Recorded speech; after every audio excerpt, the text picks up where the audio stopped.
हर रोज एक नई कहानी देखने के लिए चैनल को सब्सक्राइब करें और बेल आइकन को दबाना ना भूलें। स्वाति की नई नई शादी होती है और वो मिश्रा परिवार में आती है। मिश्रा परिवार में स्वाति के मिलकर 25 लोग रहते हैं। स्वाति की सास गंगू स्वाति को पूरे परिवार से मिलवाते हुए कहती है, तो बहू, तुझे तो मैंने अपने पूरे परिवार से मिलवा ही दिया है।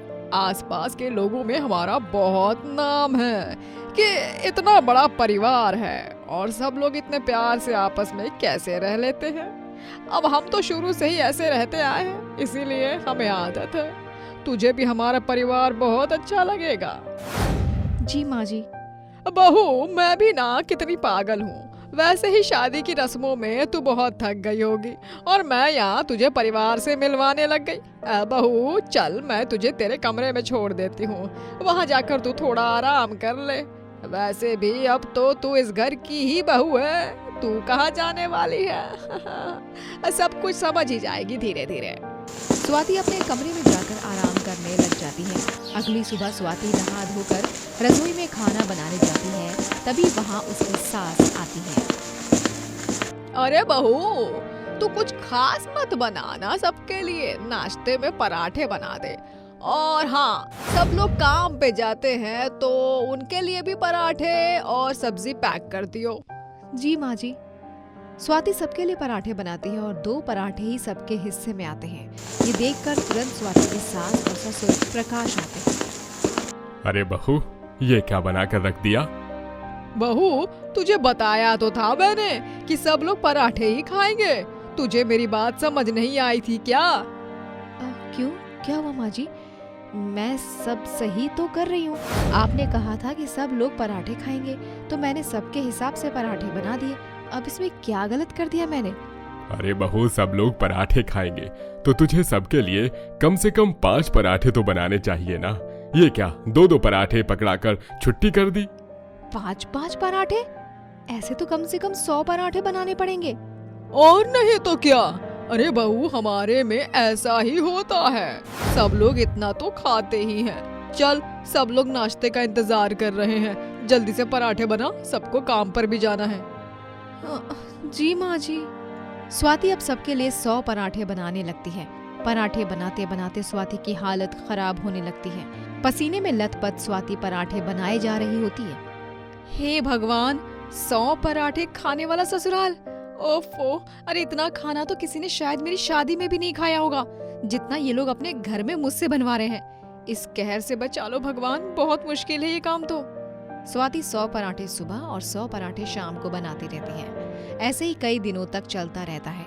कुछ दिनों बाद पराठे बनाते बनाते स्वाति को चक्कर आ जाते हैं और वो गिर जाती है। तभी स्वाति की ननद कांची उसे कमरे में लेकर जाती है और पानी पिलाती है। भाभी, आप ठीक तो है ना? ऐसे अचानक से आपको चक्कर कैसे आ गए थे? वो इतने ज्यादा पराठे बना रही थी, चक्कर तो आने ही थे ना। अच्छा है भाभी, आपको पराठे बनाने के बाद ही चक्कर आए। जो तवे पर पराठा था वो मैंने सेक दिया है, आप आराम कर लो। कांची इतना बोलकर वहाँ से चली जाती है। शाम के समय स्वाति अपने कमरे में आराम कर रही होती है, तभी वहाँ उसकी सास आती है। बहू, कांची ने बताया कि तुझे चक्कर आ गए थे।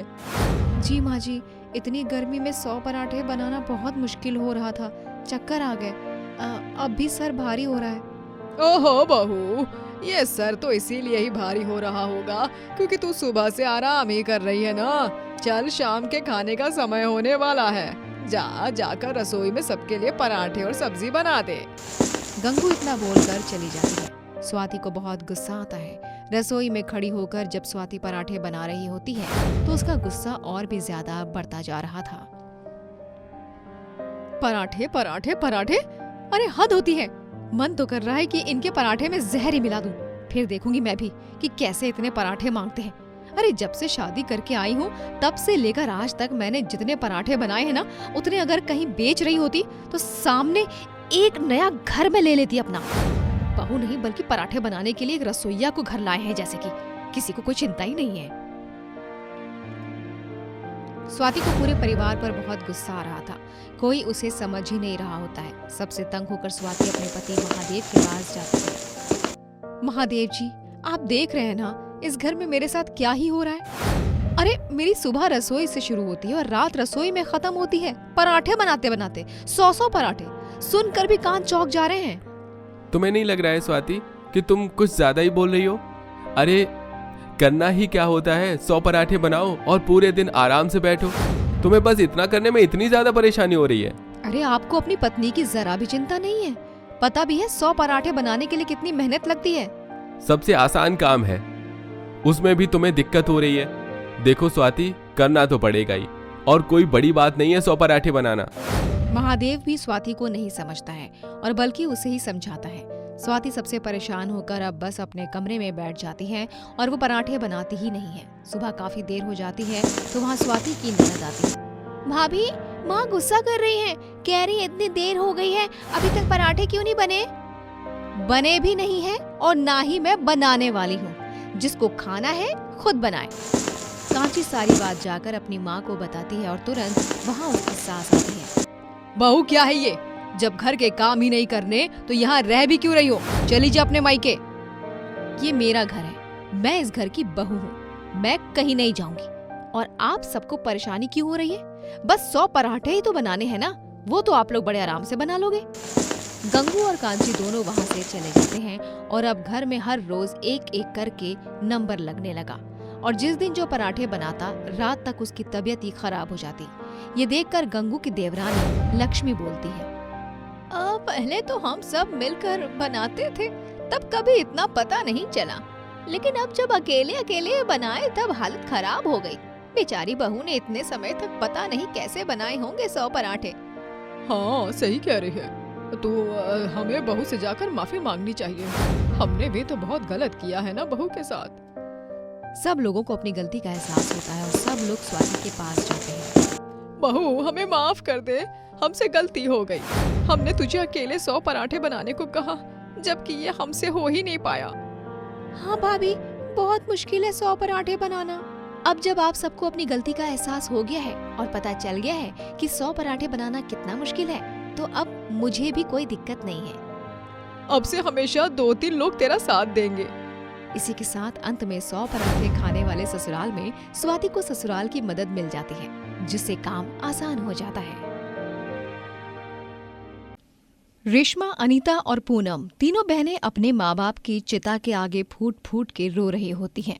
तभी सबसे छोटी बहन पूनम कहती है, दीदी, माँ पिताजी हमें छोड़कर क्यों चले गए? अब हमारा इनके बिना क्या होगा? हम कहाँ जाएंगे? कौन हमारा ख्याल रखेगा? दीदी, माँ पिताजी के बिना कैसे रहेंगे? हम क्या करेंगे अब? तुम दोनों रो क्यों रही हो? माँ पिताजी नहीं है तो क्या हुआ? मैं तो अभी हूँ ना तुम दोनों के पास। हम तीनों कुछ ना कुछ कर लेंगे, तुम चिंता मत करो। तीनों बहनें ही अब एक दूसरे के सहारा थीं, इसीलिए अब तीनों एक दूसरे का साथ देती हैं और रमा नाम की अमीर औरत के घर साफ सफाई का काम करने लगती हैं। ऐसे ही एक दिन तीनों वहाँ काम कर रही होती हैं, तभी वहाँ पर रमा आती है और बोलती है, सुनो, तुम तीनों ने क्या मेरा वो वाला हार देखा है जो मैं कल लाई थी? नहीं मैडम जी, हम लोग तो कब से यही काम कर रहे हैं। हम लोग अभी तक आपके कमरे में सफाई के लिए गए ही नहीं है। तुम लोग जब मेरे कमरे में नहीं गए तो मेरा हार कहाँ गया? मैडम जी, आप वहीं देखिए ना, वहीं कहीं होगा आपका हार। तुम कहना क्या चाहते हो कि मैंने ठीक से नहीं देखा? तुम तीनों चोरों बहनें यहाँ झुंड बना के मेरे घर चोरी करने आई हो, मुझे सब पता है। अब साफ साफ बता दो कि मेरा हार कहाँ है, वरना मैं पुलिस को बुला लूंगी। दीदी, मैडम जी को देखो ना, क्या कह रही हैं? हम क्यों इनका हार चुराएंगे? हम चोर थोड़ी ना है। चोर? अरे तुम्हारे खून में ही चोरी है। तुम्हारे माँ बाप कर्ज नहीं चुका पाए तो आत्महत्या कर ली और तुम तीनों चोरी कर रहे हो अब। हम सच कह रहे मैडम जी, हमने आपका हार नहीं चुराया। अरे हमने चोरी नहीं किया है, आप हमारी बात पर यकीन करो। देखो, मैं तुम तीनों को साफ साफ बता रही हूँ, हाँ, या तो मेरा हार दे दो या अपना मुंह उठाकर यहाँ से चली जाओ, वरना आगे जो भी होगा उसके लिए मैं जिम्मेदार नहीं हूँ। रमा की बात सुनकर तीनों वहाँ से चली जाती हैं और उन तीनों के जाते ही रमा अपने कमरे में जाती है और हार को देखते हुए कहती है, तीनों को काम किया दिया। ये तीनों तो अपने आप को कुछ ज्यादा ही समझने लग गई थी। अब मजा आया ना, पूरे महीने काम भी किया और 1 रुपया भी नहीं देना पड़ा। बेचारी तीनों बहनों के पास अब कोई काम नहीं होता है और ना ही कहीं कोई काम मिल रहा होता है। इसीलिए रेशमा अपनी दोनों बहनों को समझाते हुए कहती है, हमें कोई काम नहीं मिल रहा है तो क्या हुआ, हम कहीं ना कहीं से कुछ कर ही सकते हैं। हम तीनों को तो याद ही होगा, जहाँ हम काम करते थे वहाँ घर के थोड़ी दूरी पर एक कचरे का ढेर था जहाँ कूड़ा बिना जाता था। एक बच्चा वहाँ पर कूड़ा बिनता था। हम भी बिल्कुल अब वैसे ही पैसे कमा सकेंगे। अब हम किसी के यहाँ नौकरी नहीं मांगने जाएंगे। तीनों बहनें अब सुबह सुबह कूड़ा बीनती और उसे बेचकर कुछ पैसे जमा कर लेती हैं और फिर उन पैसों से एक छोटा सा ढाबा खोल लेती हैं और ढाबा भी अच्छा चलने लगता है। धीरे धीरे उन तीनों बहनों की गाड़ी पटरी पर आ जाती है। देखा, मैंने कहा था ना, भगवान हमारे साथ है। हमारे साथ इतना बुरा हुआ तो कुछ ना कुछ अच्छा भी जरूर होगा। दीदी, आप सही कह रही हो। आपने सही कहा था, आप हमारा ख्याल रखोगे। माता पिताजी के जाने के बाद सच में आपने तो कोई कमी रखी ही नहीं। ये हम तीनों की ही मेहनत है। अब भगवान बस अपनी कृपा ऐसे ही बनाए रखे। सब कुछ अच्छा चल रहा था कि तभी एक दिन 2 गुंडे आ जाते हैं और उनका ढाबा तोड़ने लगते हैं। आप लोग क्यों हमारा ढाबा तोड़ रहे हो? मत करो ऐसा। देखो, आप जो लोग भी हो, हमारे ढाबे को मत तोड़ो। अगर आपको पैसे चाहिए तो हम दे देंगे, लेकिन हमारे ढाबे को नुकसान मत पहुंचाओ। हटना यहाँ से। तुम लोगों की वजह से सेठ जी की इतनी बड़ी दुकान नहीं चल रही। ना रहेगा ढाबा, ना रहेगी आफत। दीदी, कुछ करो ना, हमारा ढाबा टूट रहा है। कुछ करो दीदी। मेरे आगे रोने धोने से कुछ भी नहीं होने वाला है। अभी रोना आ रहा है तो तुम्हें पहले सोचना चाहिए था कि ये ढाबा खोला कहाँ है तुमने। हमें नहीं पता था कि यहाँ किसी को भी परेशानी होगी हमारा ढाबा खोलने से। हमें पता होता तो हम यहाँ कभी भी ढाबा नहीं खोलते। हमें माफ़ कर दो। आप हमारा ढाबा मत तोड़ो, हमारा बहुत नुकसान हो जाएगा। हम कहीं और ढाबा खोल लेंगे। तीनों बहनों के बोलने के बाद भी वो गुंडे नहीं रुकते और ढाबा तोड़ देते हैं, जिसके बाद अब वो तीनों ही बहुत परेशान हो जाते हैं और अपने घर जाने लगते हैं।